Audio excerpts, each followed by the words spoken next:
Baseball is full of tradition and is an integral part of American history. Unfortunately for baseball, I'm about to ruin that as I break down all 30 MLB logos with some lowbrow jackass humor, a little history, and some nuggets of info you didn't know. Before I get into my critique, let me hit you guys with a few ground rules. Don't take any of this personally. I try to dish out the hate equally. Also, if you were looking for an art class style serious critique, well, this ain't the place for that. And lastly, if you do like this type of video, leave a like, comment what you think, and subscribe, because even though I may talk a little smack about your team, it's always in good fun.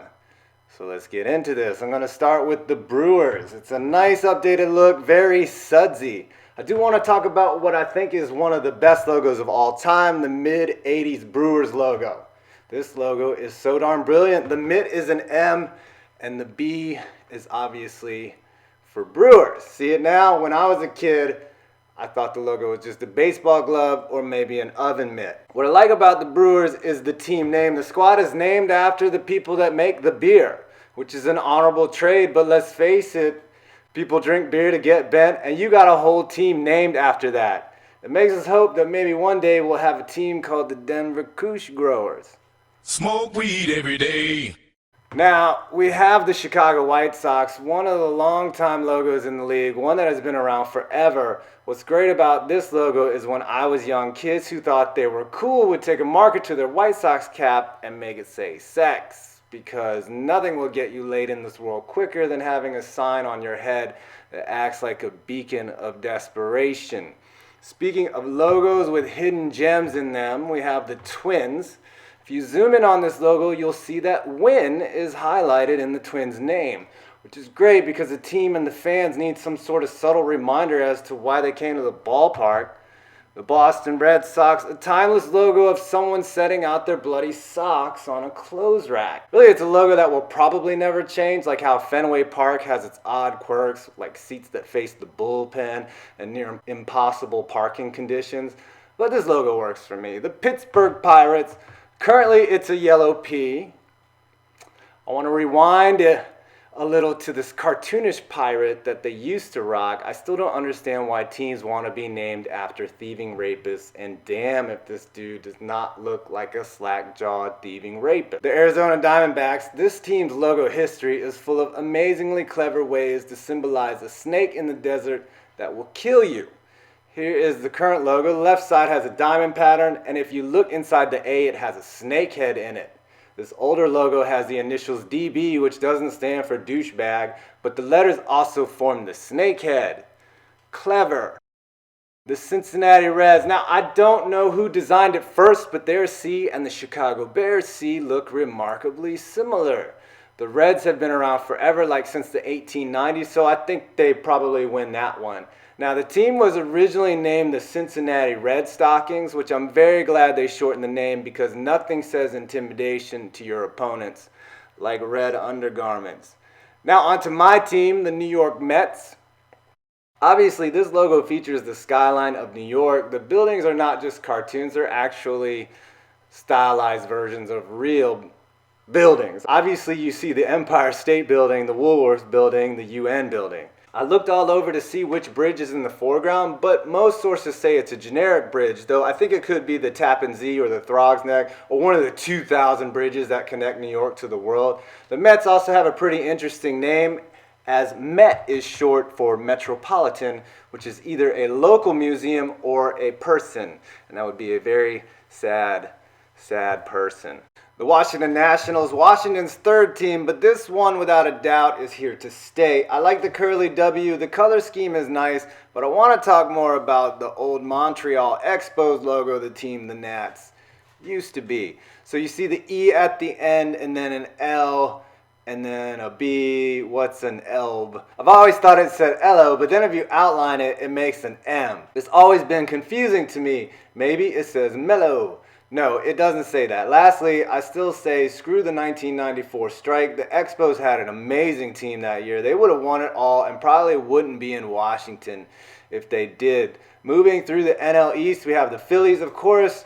Not too much craziness here, a cracked Liberty Bell. Speaking of crack, if you ever made a wrong turn headed for the vet back in the day, you could certainly find some. One thing I love about the Phillies is the Fanatic, easily one of the best mascots in sport. He's a giant green overweight alien who is admittedly way cooler than a creepy looking baseball head on a man's body.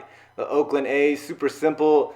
The A kind of has wings on it, classic deep green, though in the 80s the logo should have looked more like this. I do want to take the time to say what an amazing home run this was, even though Canseco admitted he was taking more steroids than a Kentucky Derby entrant at the time. I mean, that hit is pretty much saying, this is what humans can do on drugs. Steroids do have their side effects though. Here's a logo I love. The Baltimore Orioles, like many of the classic logos in the MLB, it has a superscript, and of course, the bird is very simple. However, I always like the cartoon version because seeing the bird holding a gigantic bat like that reminds me of one of the greatest cartoon skits ever, the Bugs Bunny baseball scene. And if you haven't seen it, go watch it now, well, because it's life-altering. Now we have our current world champs. How weird is that to say? Seriously, it's actually easier to understand that the Cubs are the World Series champions and no longer the laughingstock of North American sports, though we all know which franchise gets that designation now. This logo is simple, effective, though the team being named after a baby bear and not a giant bear is a trip. Hey, be afraid of something that in a long, long time will eventually kick your ass, but for now it's cute. I guess that's exactly what happened last October and over the last 110 years. The Dodgers, still breaks my heart that they left Brooklyn of all the low down dirty things to do. Actually, I mean, that was so long ago, but my pops, who is from New York, loved the Dodgers. I couldn't imagine a team just up and leaving in the middle of the night like that.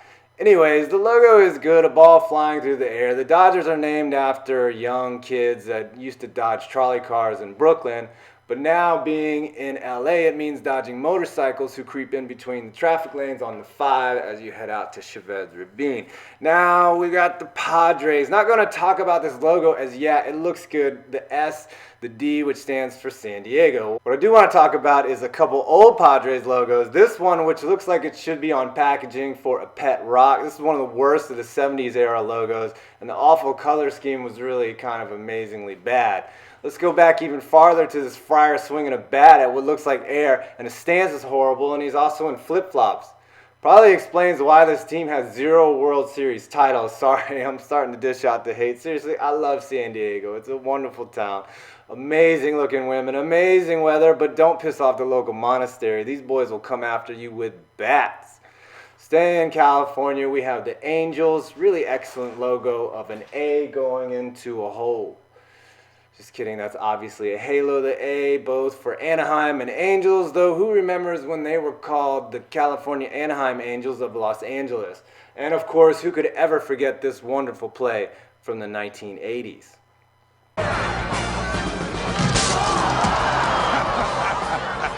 How about that?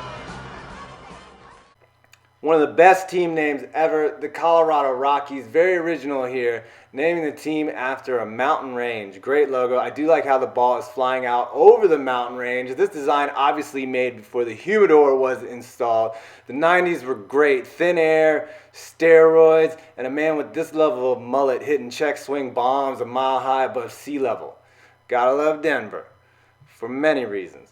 An old classic, the St. Louis Cardinals, a bat with a bird that landed on it. St. Louis has great fans, excellent fans, tremendous fans. They are the best fans. I love them. I called up my buddy Anheuser. You know, I invented the name Budweiser. I told Anheuser, you should name it Budweiser. Bud for short. You know it. I know it. Everyone knows it. Dear God. That was horrible Trump impersonation right there. But I really have nothing bad to say about the Cards logos or their fans. So yeah, terrible Trump impersonation for that segment. Another great team name, the Texas Rangers, which always confuses me because I'm a New York Rangers fan, and during the winter I get newsfeed updates, and I wonder why the hell the Blue Shirts just traded for Mike Napoli. Nothing bad to say about the logo. The Texas Rangers were lawmen of the 1800s, and the logo is obviously designed to look like a badge. Badges? The Kansas City Royals, a team named after an Awful Lord song. Just kidding, the Royals definitely have the best colors, especially when they go with the home blue. And Kauffman Stadium, though so simple, is truly one of the cathedrals of baseball. So the team name can have either two meanings. Yes, I actually did some research. It's either a shout out to a local rodeo event called the American Royal, or a tribute to the Kansas City Monarchs, one of the storied Negro League teams. Most sources accept the first part of this being true, as is likely named after cows and livestock. And I get it, if you've ever had KC barbecue, I mean, hell yeah, name the team after that sweet, sweet meat. The Braves, as a Met fan, I have a love-hate relationship with this team. Back in the 80s, trips to Fulton County Stadium were like automatic wins. Then some guy named Larry came along, and then you basically kicked our asses for 15 years, that dang tomahawk chop. I think the name Braves and logo is fine, though. In my other videos, I talk about Native Americans and what I feel is offensive, and nothing was more offensive back in the day than Chief Nakahoma. Though that name is clever as hell. Too bad it's offensive. I mean, it's freaking comedy gold. Damn racist. Now the Detroit Tigers, a classic old English D. This logo evolved from when the Detroit Free Press started using a very stylized D, and then it morphed into the Tigers logo that it is today, though the D has gone through many versions. Hey, sometimes you gotta change your D. I do want to say RIP to Mike Ilitch, the late owner of both the Tigers and the Red Wings, for not only being an amazing owner and human being, but for also giving us the $5 hot and ready pizza, or as stoners like to call it, holy shit, I can buy an entire pizza for $5, bro. Sick. Another team that left New York, the San Francisco Giants. Very simple, classic orange colors. I get why they left. The Polo Grounds were easily one of the oddest and possibly worst baseball stadiums in the history of the sport. Look at the dimensions here. All you needed to do was hit a can of corn down the line, and it was a dinger, which is exactly what Bobby Thompson did for the shot heard around the world. Ah well, a win is a win, right? The Cleveland Indians, glad they moved on from that cartoonish Indian, but not really interested in talking about this plain logo. I want to talk about my all-time favorite movie, Major League, and these are the most subtly hilarious lines from the flick that still crack me up to this day. You want me to drag him out of here? Kick the shit out of him? We had him 2 years ago. We did. 4 years ago, then. I'm gonna cut your nuts off and stuff them down your fucking throat. Coffee, anybody? Post your favorite line in the comments section. I mean, greatest baseball movie ever or greatest movie ever, period. The Rays, they used to be called the Devil Rays, but now they are named after a blind musician. At first, the team was named after the Devil Ray Fish, but they dropped Devil in 2007, and now it's just Rays for sunlight. I wonder if the fact that Steve Irwin was killed by a Ray, the fish, not the singer, in 2006, and a year later, they're no longer named after the fish. But statistically, the sun has killed more people than fish have. Also, RIP Steve Irwin. What an awesome dude. Seattle Mariners, you get it. Got a compass in the center. It's like a nautical themed Pashmina Afghan. I've actually been to Safeco Field. Two things I learned from that experience are, one, it's an amazing ballpark, an engineering marvel, and number two, if you eat the garlic fries, expect to smell like garlic for a full week. Seriously, the smell comes out of your pores. The Blue Jays, the team named after Labatt's Blue. Just kidding, Labatt's does own the club, but the team was named when John Robarts, a Labatt's exec, was shaving and he saw a Blue Jay, and there you have it. Shaving also inspired other names like Nick. Great logo. They had to sneak that maple leaf in there. You Canadians and that serve. We're getting close to the end here. Now look, I've refrained from criticizing logos up to this point, but now the Marlins go. I get it's kind of an Art Deco throwback, but those colors though. The old logo had awesome colors, green and white, and now their colors look like a hipster leaving Urban Outfitters. I do like a few things about their ballpark, the fact that it has a giant aquarium in it and some type of amusement park in center field.